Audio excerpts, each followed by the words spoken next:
Hello and welcome to Steel City Business, the Sheffield business podcast. I'm James Marriott, and this is Steel City Business UNCUT, where me and co-host Stephen Kenwright meet someone from around the business world of Sheffield with a real story to tell, to dig into an issue. Being uncut means, well, there's nothing really taken out. We might tidy it up a little bit to take out the ums and the ers, but otherwise it is the full, raw conversation. Right, let's do it. Hello and welcome to Steel City Business Uncut. I'm James. Stephen is back with us. Hello, hello. And we are all the way back where we started, actually. So rewinding 18 months, the first Steel City Business Uncut episode that we did together was with a very strategically chosen guest, Tom Scott, who is back with us for a bit of an update. Hello. I posted this morning on LinkedIn about going to see Pulp at the weekend and set myself a challenge of trying to, initially it was to try and get as many Pulp lyrics into today's episode as possible. I'm not going to do that, but I'm going to drop one Pulp song title into this intro. Now I've said that, people aren't going to know that it's as clever as it is, so I might edit this bit out. We'll see. Intrigued to see what it is. So the first episode that we did together was 18 months ago. Do you remember the first time? Yeah, I'm very good. I remember it. Thank you. Right, my work here is done. Over to you two. You can do the rest of this. That's it. I'm finished. You're going to get no Pulp puns off me. So, Yeah, I thought, I hope it's one of two songs. Yeah. And then, okay, there's a third song that I do know, that's okay. So 18 months ago, you were about 18 months into what had been a really kind of topsy-turvy journey for you. We don't need to kind of go back over that because that initial episode is there. But basically, you'd kind of, your agency had grown to a certain size, and then you'd kind of gone back the other way, and it had gone back to just being you. Yep. Where are things now? Essentially the same. So it is just me with a select amount of clients with the same remit I had then of being sort of like narrower rather than wider. So it's about offering strategic support to a goal rather than being sort of like T-shaped marketer or whatever you want to call it. But yeah, I mean, since that podcast, I think I've quite literally had the same clients. Well, maybe one or two are different, but for the last 12 months, certainly it's been really consistent. And I've got really nice mix of clients and balance, and it is still just me. One or two sort of like partners here and there for PPC or design or SEO to a certain extent. I quite often need that, but yeah, it's working. Ironically, a little bit like Little Messes was meant to work in the first place. With choosing those freelancers to pull together like a dream team, so to speak. But yeah, it's been good. Excellent. You make it sound like it's been pretty smooth. Yeah. Uneventful?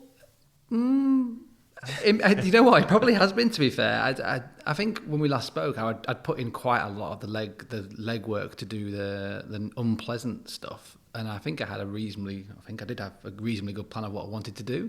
And I think I've been fortunate or lucky or maybe not luck or whatever, but it's turned out that way so far.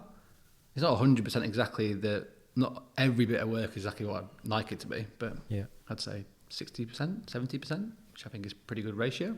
Yeah, I think there's a slight difference between that and starting a brand new business, right? Because you'd already got some of the working hypotheses from the previous iteration of the business, so it wasn't like I've got a plan. Who knows? It's more of a pivot. Yeah, I mean, one of the clients is a client from the start.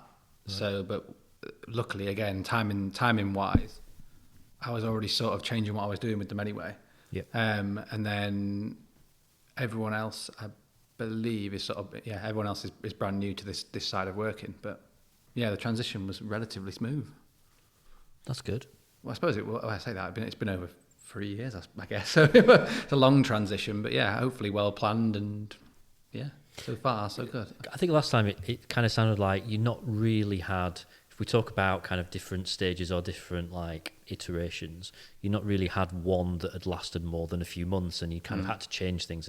So kind of having 18 months of something that's been pretty steady is definitely a contrast. Yeah. I can't say if it's better or not really. That's the wrong word, isn't it? Well, I think when we did that show, I maybe still had one or two clients that I was doing the sort of more social media specific content creation, posting, scheduling, that stuff for. So that was quite difficult for 6 months or so, where I transitioned from having a team to telling people I didn't, and then trying to work out a way out of that, but also earn money to stay alive. I remember, I think I was probably in the middle of that, so I was probably a bit more frantic or a bit more hectic at that point, but things feel a bit clearer now. In my head, I've been treating this episode as a bit of a kind of I don't know, like an agency special or an agency catch-up or an agency update. Partly because obviously good to hear what you're up to now, Tom. Partly because we're actually recording this episode in the rather grand boardroom at Evoluted, which is, would you say Kelham Island or would you say West Bar? Technically, I think West Bar. Most places in West Bar would probably call themselves Kelham Island. It's Kelham. We'll let them figure that out. It's Kelham. And so we're next to Kelham Island Museum. Oh no, Kelham Island Museum's right over there, isn't it? Kelham Island Museum. Transport Museum. You can see the lifeboat. We'll class it as Kelham Island. They can have it.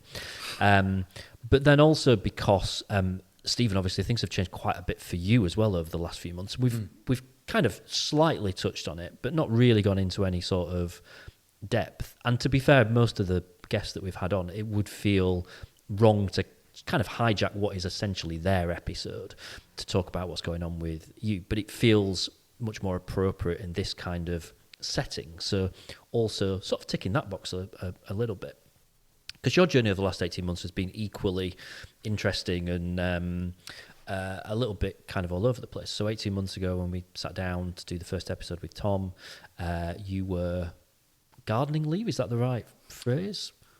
Legally speaking, no, but officially basically the same kind of thing. I'd left Rise at 7 in November 2022, so I was pretty much completely out of the business quite a while before that, but still not allowed to do anything else. And I think, if I remember correctly, at the point when we did record that episode, I hadn't got concrete plans. I think I had an idea of what my plans might be, but we hadn't even got as far as actually having proper plans.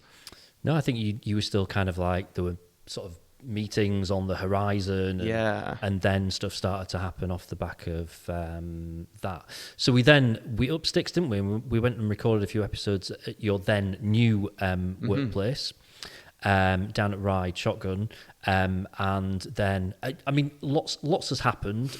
Lots has happened. That's not even English. A lot has happened. So bring us up to speed. Sure. I think like when I recall what we were talking about on that episode, I was saying that what I really wanted to do was get out of my house, see some people. I'd been at home, like taking a step back at Rise at 7 a long time before I left, because we anticipated that transition would be a lot faster than it was. Yeah. And then a whole bunch of time off afterwards. And the kind of timing wise, my little boy Max was going to school that September as well, so the house was about to be empty. Another reason to not want to be in it, but I really wanted to go and see some people more than anything else.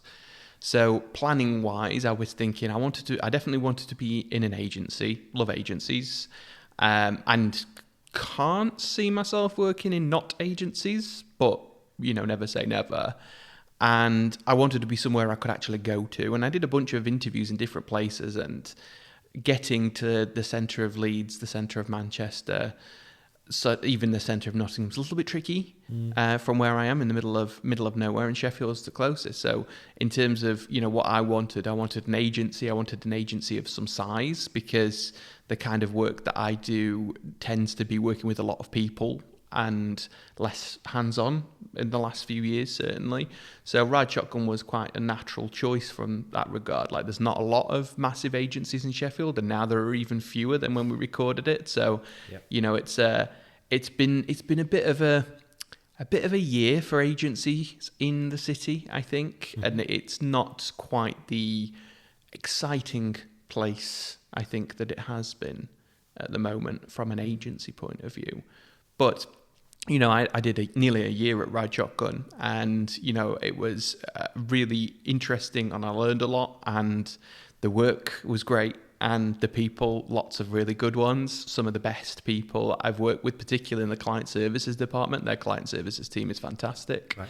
So, lots of plus points, but really not a fit. And timing wise, they had some changes coming up that I felt like now was the time for me to change as well. I'd always thought about doing what I'm doing now, which is advising agencies. And just because I'd spent so long on my own at home, I didn't want to start a new job at home on my own straight away. I kind of wanted to go and experience that. And I'm glad I did, because even though it turned out it wasn't a fit for me, I feel like I've kind of scratched the itch, and I'm not going to be sat there wondering what if, always on the lookout for a new job and thinking about, maybe I could go and get employment again. Because I did remember, I'm thinking particularly, one of the biggest differences between Ride Shotgun and Branded 3, my first agency, is time, right? It's pre and post pandemic. And so the environment that I remember in agency land and the environment now, a little bit different, a little bit less busy because there's fewer people around. Not less busy in terms of work, but less busy in terms of everyone there all the time in the same place, bouncing ideas off each other in that kind of way. So yeah, all changed from that point of view, I think, really. So just go into a bit more depth, if you would do then, in terms of what you're doing now. Because you mentioned advising agencies. A little bit like, I kind of find the word consultant really interesting, because it's kind of a great word, but also doesn't really mean anything. People go, I'm a consultant. I'm like, but what does that mean? I sometimes call myself a podcast consultant. People go, what do you mean? And I'm like, well, I don't know. It's just a fairly vague enough description that you kind of get away with it. So what does advising agencies involve? So I do a couple of things. I actually really like the term management consultant because it makes me feel really fancy. But the thing is, that doesn't really resonate with agencies in the same kind of way. So I'm sort of steering clear of using that term for fear of being viewed as a suit, which clearly I am not, and very rarely wear a suit. So I think broadly, if I'm asked, and when I'm asked by HMRC, what is the nature of my business, it's management consultancy. But what that means, I'm a non-exec director on an agency board, hopefully a couple more agency boards in the next few weeks and months as well. I enjoy the kind of deep relationships with founders, owners, CEOs, basically, and their management teams, and helping to upskill and kind of professionalize, particularly new boards. A lot of agency boards are full of people who have been really good at doing a job and are now in management, and they've all come from different walks of life, and they're not professional board members, and so they can't really bring previous experience about what a board should do or what it should talk about or what the purpose of a board meeting is, and as a result, all agency board meetings are rubbish.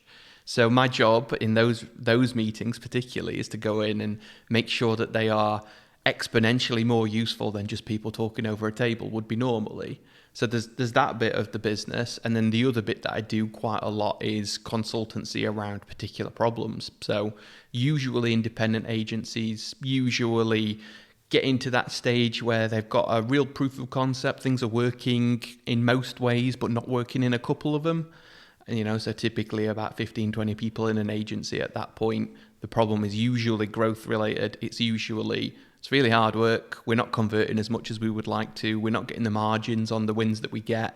People are ghosting us. Basically, we'd like to win some more business. We'd like some more of the business that we win to be the right business. We'd like to win it at a higher margin. And then we'd like to deal with that bit afterwards with some operational help as well, really. Okay. Interesting. Some of the things that you kind of touched on there in terms of those problems and those pain points for agencies, I feel are things that have come up on episodes quite a few times. They're kind of threads that we seem to come back to, so maybe we'll delve into those a little bit more. I don't think this particularly matters, Tom, but do you consider yourself an agency now? How do you describe yourself to people? I don't anymore, to be fair. Probably more of a consultant. I'm going down more, I guess, growth marketer type role, but I see myself more as strategic and growth consultant, using that contact book that I've got for, again, even things like knowing Stephen, if a problem like that did occur within a business, some of the skills still apply. So quite a useful connector of people, I think, as well. But yeah, I would use the C word. Consultancy, not the other one. It's a great word. It's a great word. They both are. Yeah. Something for both of you, I guess. Then, so if we did kind of like a health check on the agency world, or perhaps the wider creative world or digital world, whatever you want to call it, you were kind of suggesting there, Stephen, that things have changed a bit, and I couldn't quite figure out if it was kind of for the better or for the worse from what you were saying, or whether, I mean, that might be a subjective thing. But I think it is subjective because it depends who you are, whether it's better or worse. Where things are good at the moment, I would say, is if you're an expert, if you are good at, you've got good soft skills, you're able to talk to clients and understand problems, things are good at the moment because firstly, there's not loads of people of those like that around, and hasn't been ever, but, certainly isn't now. And, AI is a thing. And in many cases, it's actually helpful for some people like that. You can speed some stuff up. You can get rid of some of the legwork. You're getting more consultants and fewer agencies as a result of that. So that's probably bringing you on to where the bad points are. Where it's really bad is if you're young. If you are breaking into the industry for the first time, your job's the one that gets automated by AI. You don't get the exposure to loads of meaningless tasks, just doing the stuff, learning by osmosis. That's been a gradual trend, not just because of AI, but also of COVID. A lot of people that would have historically experienced agencies through hanging around with people, doing work that's kind of, it's not bad work. I always remember when I first started doing the menial work in agencies, thinking this is really fun. It's all right. It's not like you hate doing that kind of stuff, but the real benefit of it is you're with some really smart, creative people. You talk to them, you see how things happen, see how campaigns come to life, and you learn by osmosis, really. So that's where things are quite bad at the moment, I would say. There's not a lot of high growth agencies that are bringing on lots of people. Therefore, there's not a lot of opportunities for people kind of breaking into the industry for the first time, and that's obviously quite sad. Yeah, that again is a thread that's come up a few times, hasn't it, in conversations that we've had. I guess you could probably see things a bit differently now because you're not as much in it, Tom. So what's your kind of take on the sector at the moment? Well, I think in Sheffield we've lost a few. Certainly, in the last 18 months, I think, or have moved out, sorry. So I think the actual general scene across Sheffield is probably poorer. I think that's fair to say. I think even some of the bigger agencies are smaller themselves. I don't think it's, well, is it for the better? Yeah, like you said, it's for the worse for the junior staff. One of the things that I have seen in the work that I do, because I've been doing quite a lot of helping with hiring, so planning out the teams, in-house teams for clients and seeing what roles we need. And quite often what we're seeing when people are applying is that those junior level wage expectations are sometimes frighteningly close to people with 3, 4, 5 years experience. So there's another problem there, is that most of my clients are then going, well, why wouldn't I pay the extra $5,000-ish or whatever for someone a bit more ready? Because across the year it's kind of irrelevant, well, not irrelevant, but it's spread out. And we've seen that a fair bit. But I'm not saying those wages aren't fair at a lower level. That's just the way it happened. Junior staff need more money to live from a base point. So there's a double problem there. Yeah. But agency wise, I don't know how in the loop I am in terms of beyond Sheffield, but it certainly seems like I hear less of big agencies growing or shouting from the rooftops. It feels a little quieter. I think fair to say. Part of the reason for that is that most of the agencies that sprung up in Sheffield or have Sheffield presences have presences elsewhere as well. Yeah.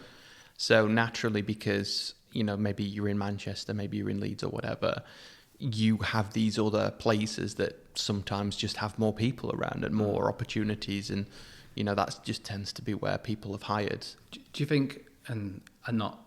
Do you think we have less sexy agencies in Sheffield as well in terms of what they do? They're very good at what they do, but in my head, they're all they do one service and they do it very well. We've got like a glamorous sort of, like we have Rise at 7, but they obviously have offices in other places. Yeah, and they're less vocal than they were before. Yeah. I think that's true. I think generally the agency landscape is fragmenting in that specialised sort of a way. I think one of the biggest trends, one of the biggest things that's happened over the last 5 years particularly is Manchester, because if I go back to earlier in my career, if I go back to even, sort of 5 years ago, Manchester was a city, as was Leeds. Leeds was probably as exciting as Manchester. Stuff was happening in both of them. Agencies would appear in Leeds and not be in Manchester, and agencies would appear in Manchester and not be in Leeds.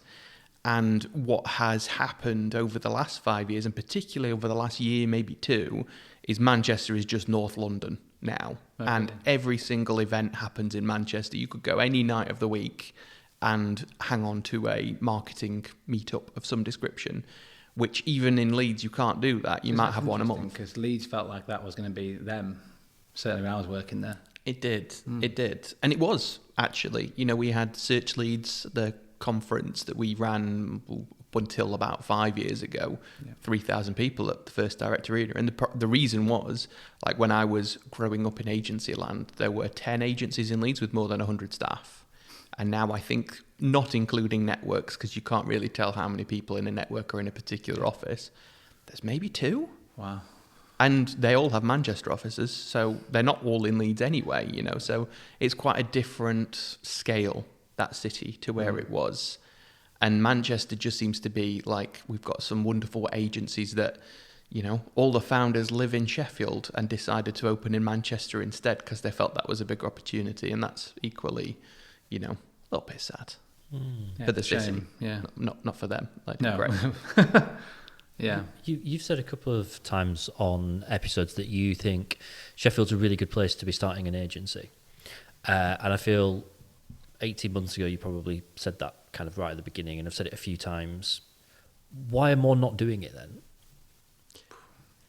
I think there's a number of reasons that put people off it. One is because of the general uncertainty in the economic landscape. People aren't going to try and start an agency and grow it really fast at the moment. Yeah. Now, if you imagine a scenario where, there's a lot of stuff that has to happen there, but some economic growth happens. Let's just leave it at economic growth is inevitable and everything feels positive in a way that it hasn't done for a little while. Sheffield would be top of the list for my places to start an agency, as I've said before, along with Birmingham and Liverpool. And the reason is still the same. There's really good people here who aren't tied to other agencies, who often have got a bit, maybe they're freelancing, maybe they're not, maybe they're commuting, maybe they're not. There's lots of people that you could quite comfortably get together in a way like Rise at 7 did, just a really good group, and just not enough places for them to work. And I think because it's such a big city like a Liverpool or a Birmingham, there is always going to be a lot of talent there regardless, and it just needs a home and a purpose, I think. Whereas even now, we're talking Leeds down a little bit, it's still quite competitive. There's still a lot of places you could work. You could work at brands as well, and Sheffield has kind of none of those, really, of any kind of scale. There's some good indie brands, but you don't have a high street fashion company here, and you've got 50 in Manchester and at least 10 in Leeds, So those kind of businesses just aren't here, so that still feels like an opportunity as far as I'm concerned.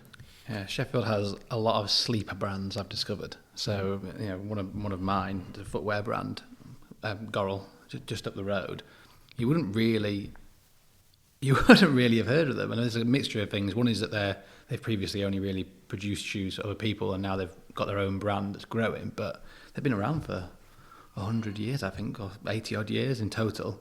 Not all that in Sheffield, but still. Yeah, we've talked about them before, haven't we? Yeah. And kind of like when you kind of delve into the story, you're like, this is really interesting and something they're quite a big company.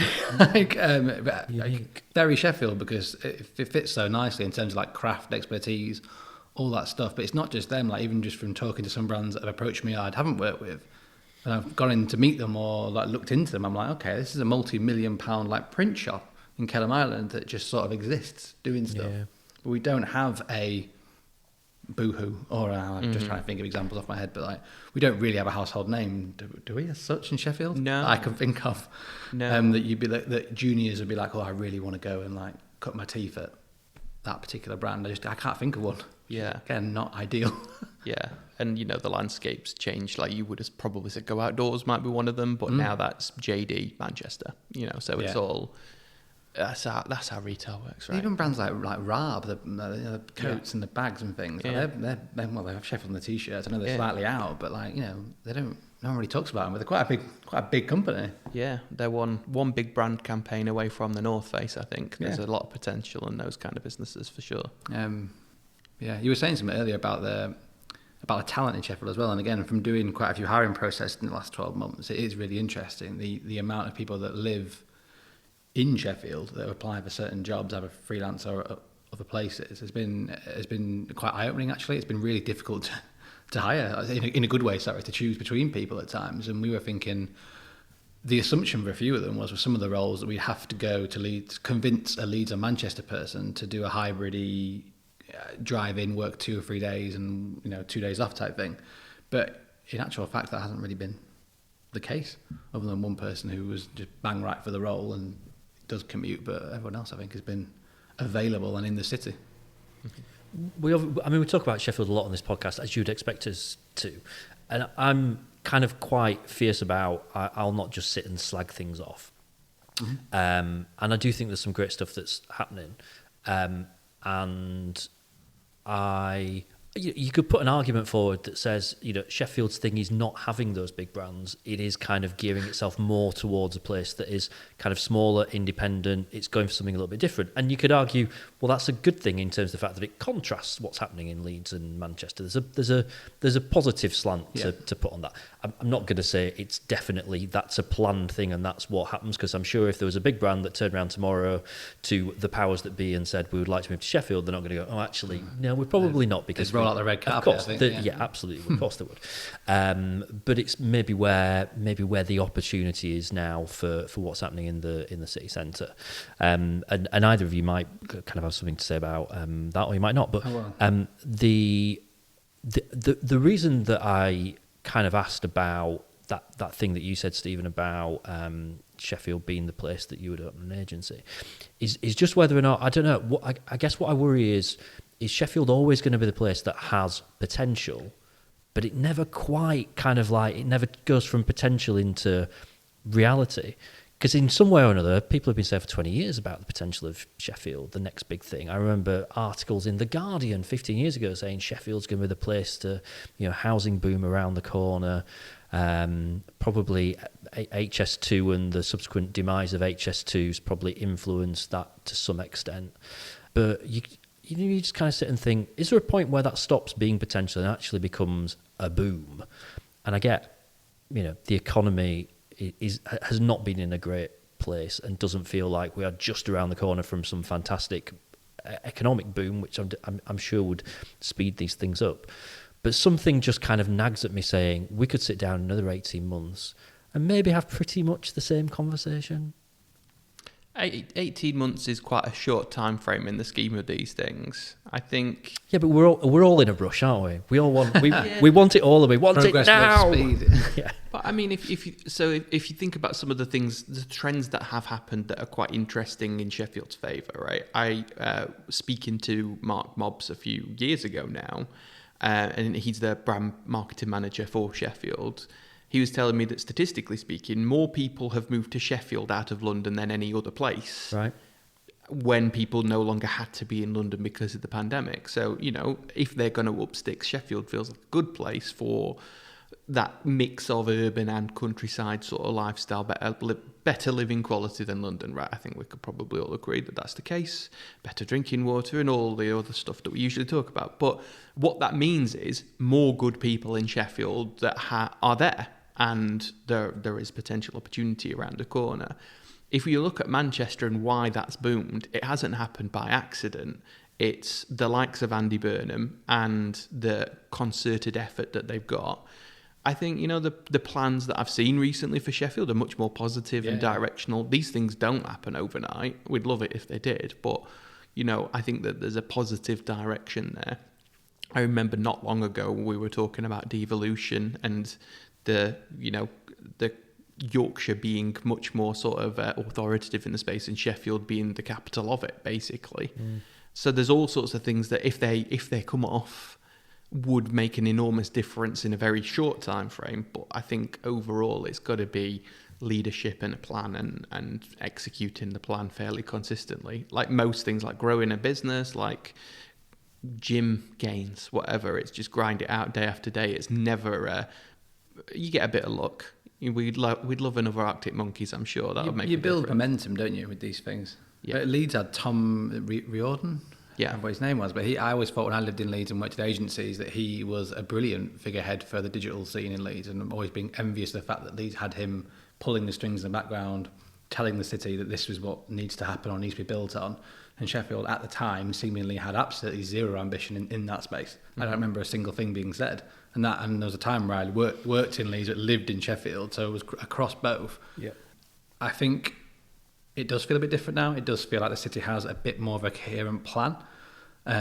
It's building the right things. It's whether or not it can fill. I mean, there's an example of an office just over there they've built that is kind of stood empty right now, but I believe has been actually let. But it's building things like that on the speculative nature that someone will look at it and go, oh, okay, well, Sheffield is competitive on office rates or grade A office space, whatever they call it, which we didn't have much of for quite a long time. And then it's having the balls to do the city centre again without a brand saying, oh, don't worry, I'll take that off you. It's spending hundreds of millions of pounds making it right and hoping that it gets filled up with people, which I think it is. But if you listen to Star Facebook comments, you'd think it was bring back the hole in the road.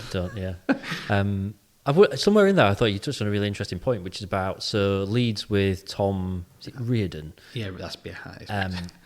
Who has been, I'm going to call him council leader. I think that's what he is. But he's been in that job for a long time. I feel like has he gone quite a long time. I think he stepped down last year, but yeah, he wasn't in for a long time. A long time. Andy Burnham in Manchester, been there for quite a long time now. So that kind of political stability, and Sheffield from a political point of view, council leader's not long been in the job, young guy, and I think there's a lot of very kind of exciting about that. But we went through this period of quite a while where kind of Labour and the Greens were sort of tossing the council between them, and there wasn't a great deal of consistency. And I think if you want long-term vision and ultimately that's turned into long-term action, you do need political stability, don't you? You can't play that down, because as soon as anything changes, and I genuinely dread the next set of local elections when they come round, considering the trend that's been happening up and down the country, and you can probably draw whatever conclusions you want from that. But then you think, is there another big kind of local upheaval around the corner, and do the priorities change hugely if that's the case? Probably. And that's...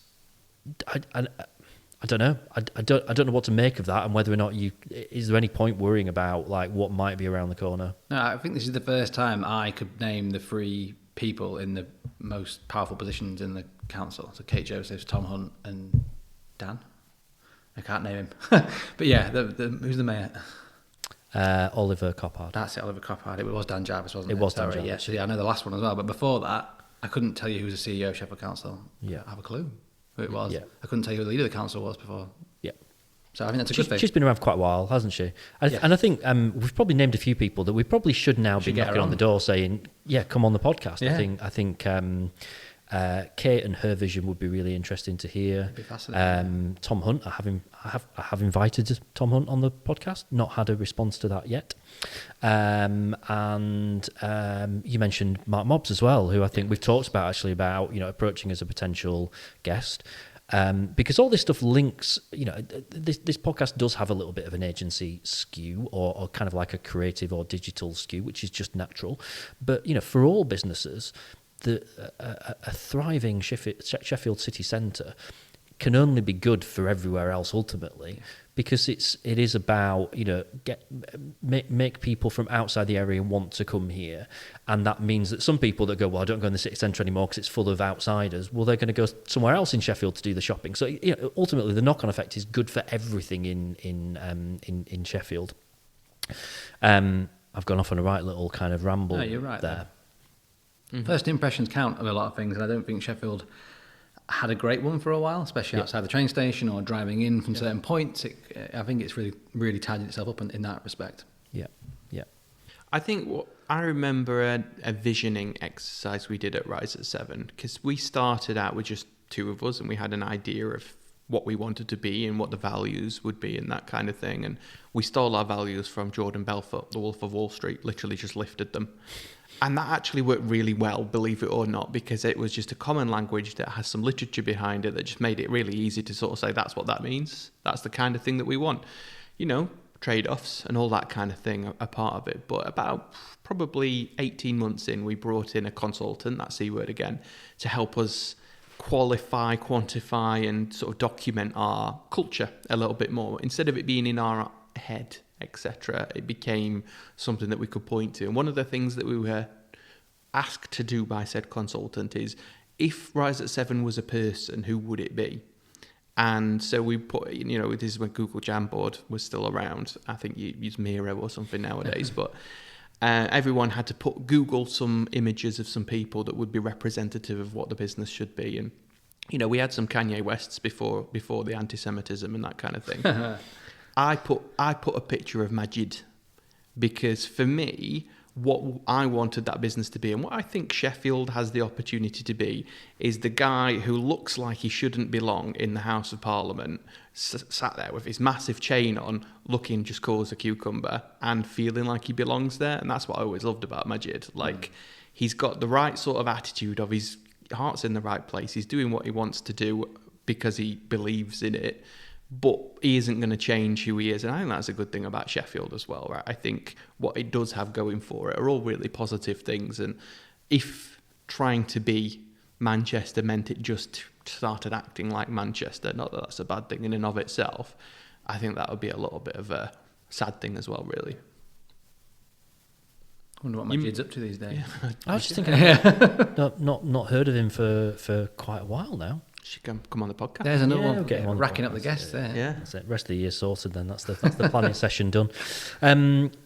Tom, feel free to tell me to sod off and mind my own business at this point if you want to do. But one of the things when I listened back to the episode from 18 months ago that I kind of felt was that you still sounded a little bit bruised, a little bit tender from what had happened. Understandably so. But, you know, it obviously affected you quite a lot and you were still sort of, you know, kind of piecing things back together off the back of that. How are you now? How are you doing? Good. It's a good assessment, to be fair. I think I've used that openly to quite a few people. It was quite difficult in a multitude of ways, really. It was not what I had planned. It was unexpected. And again, because it wasn't well planned, it was forced upon me really by decisions from other people that, you know, ultimately led it down to that path. I think it took me about, it's probably only the last 6 months or so that I've been a bit more like almost entirely at peace with it and see it now as what it is, which is a really good, it was a really good learning process. You know, it's a bit of a cliche, isn't it? But I took so much from things going wrong. Like an incredible amount that I can reflect on and now use and maybe use in the future if opportunities come by, to decide if that's what I want to do or decide if that's right or maybe advise people on by using that experience. But right now I'm all good. I've been, again, you hit me at a good time. I spent the last 2-3 months looking after myself, like physically, which has helped the mind. And like I said, I've had quite a fortunate, smoothish work ride for 12-18 months. Yeah. You look well if you want to hear that. I think you you do look really well. You both look really well, actually. Thank you. Call that liquid death. I'm not even joking. We text each other about liquid death. You are the brand ambassadors. Where it's on sale. Yeah, 25p a can. I think you've even got me onto it at one point. That was the power of influence. Yeah. To go back to another theme that's kind of cropped up a few times on episodes that we've done, this thing about how something that, you know, seemingly would be a negative thing, but actually over the course of time, when it unravels itself, and I'd liken it to, I feel we've talked about redundancies a few times, people that have been made redundant. It's happened to you, it's happened to me, and, you know, kind of saying at the time, it sort of feels a little bit like the end of the world, doesn't it? And it's difficult to kind of make your peace with it, and you kind of feel like it's a reflection on you, and lots of different sort of things that in the immediacy do feel like negative things.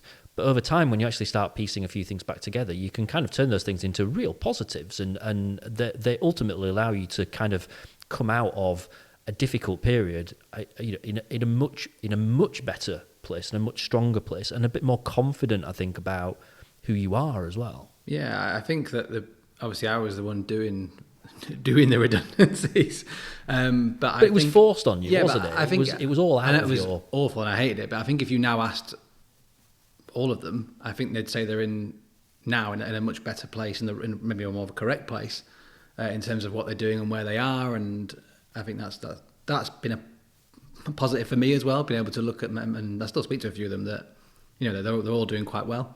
So that's helped that no one really struggled for too long afterwards to find a job or to find work. So we right at the end of the first episode that we did, there was this question about, like, could you ever see yourself doing it again, going back down that path? And your answer, quite understandably, was at the time was it well, no? Probably can't really imagine it at the moment, but maybe never say never. What would your answer to that be now? There's two parts to that. If it was an agency, I think it'd be similar to my last answer, where with the right partner, absolutely would consider doing something. Never on my own again. That's a pretty set in stone rule I've got for myself. And then I've been thinking a lot recently about a product or something that I could potentially make or sell for myself. So I spend a lot of time thinking about how I advise people on how to make lots of money and sell their nice things, yet don't ever use that advice myself for my own thing. So I would do a company like that, and I'm thinking about doing something like that. Can you tell us what the thing is? Or is it No, I can't. is there a thing, or are you just... There's a couple of ideas, yeah, Oh, but it right, would yeah. obviously it's a physical thing. So the only downside to that is obviously it takes a bit of cash to prototype it up in the first place. But all the rest of the stuff, Shopify, SEO, PPC, yeah, social, influencer, I think I've got covered. No, I've got covered. So in my head, even if it's like a very casual sort of like, it might make a little bit of money for me on the side, and I can enjoy running it, I think it might be the next thing I'd sort of try and get off the ground. Okay, 18 months' time. We'll see where we are. Revisit it's in that. stone now, isn't it? It's on record. Stephen, obviously, I'm going to pretty much ask you the same sort of thing now. So, the last 18 months have been a bit of a roller coaster. From where you are now, how do you see the future kind of looking for you? Do you have desire or ambition to take staff on, or are you really comfy with you being you? I won't take staff on, although I have thought about getting a PA. It does a lot of admin, particularly. That's a bit I different. can see you're all having a lot of that. And particularly just because, like, at the moment I'm on the road a little bit more than I would like to be. So I will, this week I left the house at 11 today, and I will be home. Apart from sleeping, I'll be at home on Friday afternoon, basically, which means if there's stuff happening in the meantime, I'm really sorry, like, there's not a lot I can do. I'm with clients, so it's like the main people that I should be talking to, I'm talking to, but... Is that because it's quite early on in this that you're feeling like you need to go and do the in-person stuff, or is that just because how it's going to have to be? A lot of the stuff that I do is better in person. So I'd originally planned, particularly this week and, scheduling around the last few weeks, really, originally planned 2 or 3 days where I would be somewhere and the rest of the time that I would be at home. And so that's been scheduled for a little while, and then inevitably something's happened where I've got a client meeting at 9 a.m. in Surrey on Friday, so that's a 5:30 train. Okay. And it's just because their whole team is in the UK once for the next 3 months. It's like, that is literally the only time, and I was going to be in London anyway. I'm like, fine. So it's just timings. That's just how it works, really. When you said about having a PA, I was like, it must be a nightmare for you, because even from my side, when I'm working with the founders, things can move quite a lot, and finding a time in the first place is hard enough. And then I imagine there's a lot of emails pinging back and forth and change plans, or is that not right? Yeah, it happens, particularly because I think the best work I do is when I'm working with wider teams. Like, I can give founders some advice, and I think it's good advice, but then they have to go and do something with it, and I can make an exponentially higher impact if I help them to do that. If I, instead of saying, tell your sales team to do that, I can go and tell the sales team myself. So when I'm not just working with a founder and, the 3 people, 2 people who are the senior team, but I'm also working with their direct reports and people who are working directly with clients, I can have more of an impact. So that's when the calendar tennis becomes a little bit more of a problem. I have realised I'm a little bit too busy right now, and I'm happy that I realised that early on, because it means that I can say no to a few more things than I otherwise would have done. And also, like we talked about, or we alluded to this earlier, when you start a business, you've got a bit of a hypothesis about what you'll be doing, and inevitably you learn some stuff quite quickly. And I'm certainly one of those people where I've seen 3 examples of something, I'm like, that feels like a trend, I should do something about that. And now I'm seeing 10 examples, I'm like, I should have done something about that already, to be honest. So just like in terms of the size of agencies I'm working with, for example, like there's a certain size that I can resonate with a lot more. Did you have it planned out that you'd work with more local agencies, or you're not fussed if it's international? Or I like the North, and I like... I do have a client in London. I'm happy having a client in London. That's fine. But I prefer working with local agencies if I can, for a few reasons. But one, it's closer and I can do the in-person thing better. The agency I've joined the board of now is an agency called Digital Loft, which is Kendal. And that is a long way away. Yeah. But it's also really nice. So I don't care. Yeah. I'm going to spend a couple of days there this week. Like, brilliant. Like that's what I'm enjoying. It's like I could go to nice places, meet nice people that I can help, and eat some nice food and do some good stuff. So to answer your question, James, I can't. The biggest drawback of being a consultant is you don't have an asset. So if you don't work, your money stops. You don't have the opportunity to one day just go, that's going to take care of itself and money's going to appear in my bank account and everything's Hence fine. the product.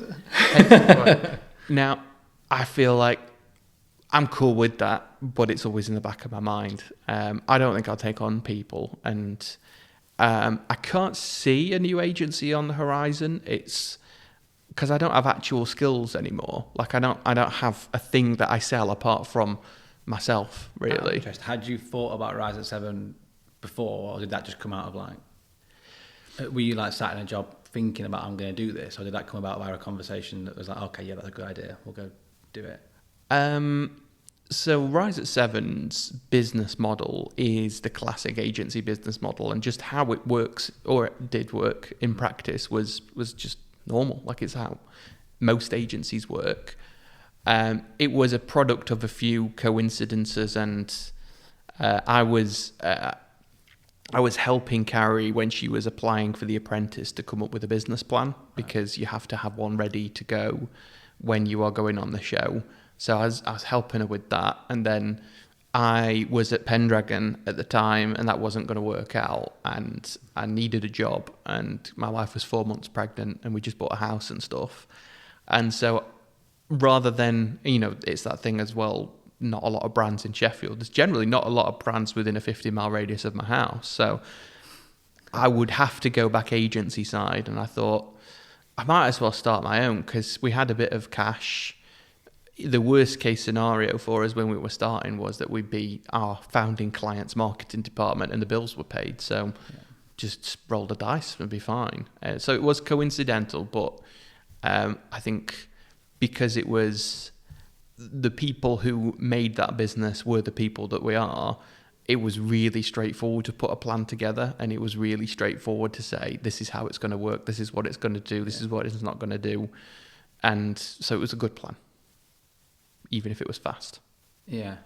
And then say you stumbled upon a similar sort of circumstance where someone approached you with an idea that you were like, oh, okay, that works agency-wise. What about that scenario? That's possible. Fair enough. I won't pick at that thread anymore. Well, yeah, it's interesting, isn't it? Because in my head, Rise did something unique on something that existed. So obviously made digital PR and took it into the stratosphere, even though digital PR existed at the time, made it a hell of a lot better. There will be something on the horizon, whether it be dominating AI search results or something like that. I just wonder what the next thing is. Basically, is what I'm getting at. The whole search world is about to change, isn't it? Yeah. There's something monumental around the corner. I don't know, every SEO I speak to has a different answer on that, a different level of fear. It's just people that are worried about it changing in a direction that they don't specialise in anymore. Yeah. Or a direction where it just makes things a lot bloody harder. Well, but that's the interesting thing about search, because it's changing in two directions at once right now.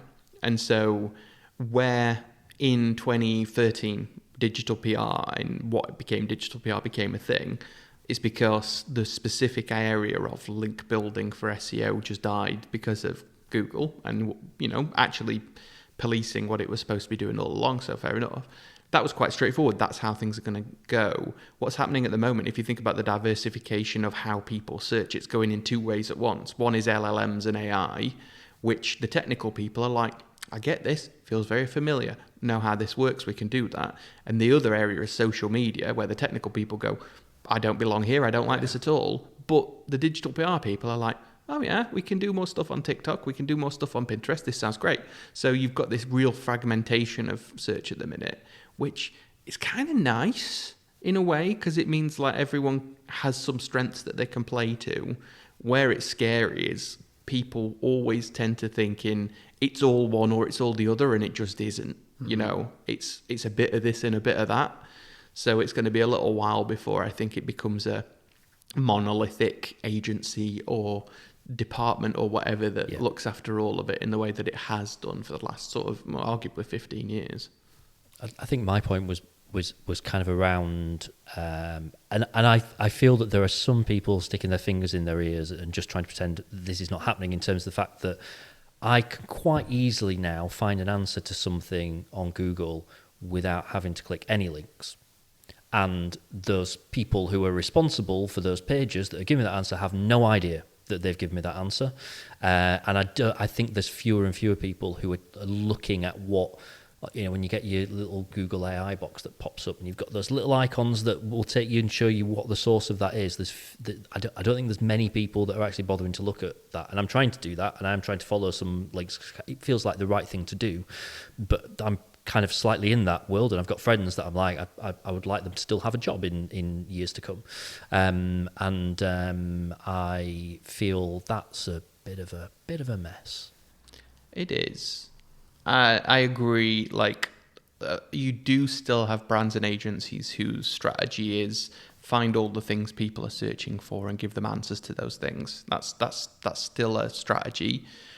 The reality of that is find things people are searching for and give Google stuff so that people don't have to ever interact with the brand that you're working for. So that seems short term. Yeah, is how I would put it. The things that are going to work in the long term are marketing, just actually doing marketing instead of pretending that SEO is some kind of different thing.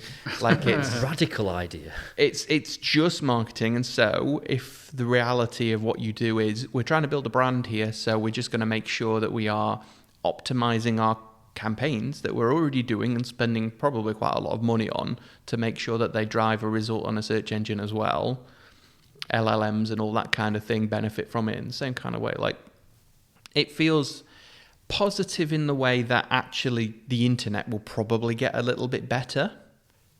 Probably. Not in the sense of like less garbage content, because AI is definitely churning out a lot of garbage content. But I think that there's less financial imperative for brands to churn out garbage and more benefit for them to do good stuff. Yeah. And I think that's probably a net good. Yeah. It's probably a negative for those brands, those people, whatever, who are kind of trying to use a bit of a shortcut way of getting eyes on what they're doing. And it's more, you're right, it's more going to benefit those people that kind of just do it the right way, the longhand way. You're just going to have a strategy and do some good stuff and engage people in the way that we used to do years ago. The way it always should have been is discoverability, and having a product that when it's discovered is good.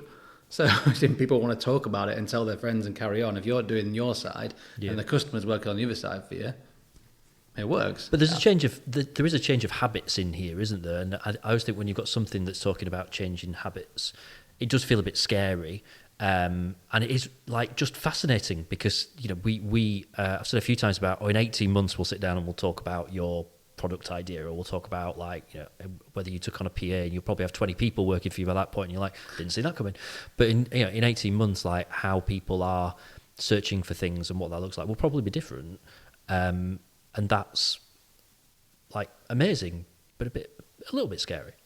Yeah, I think like it feels like what's happening is new, and it's not.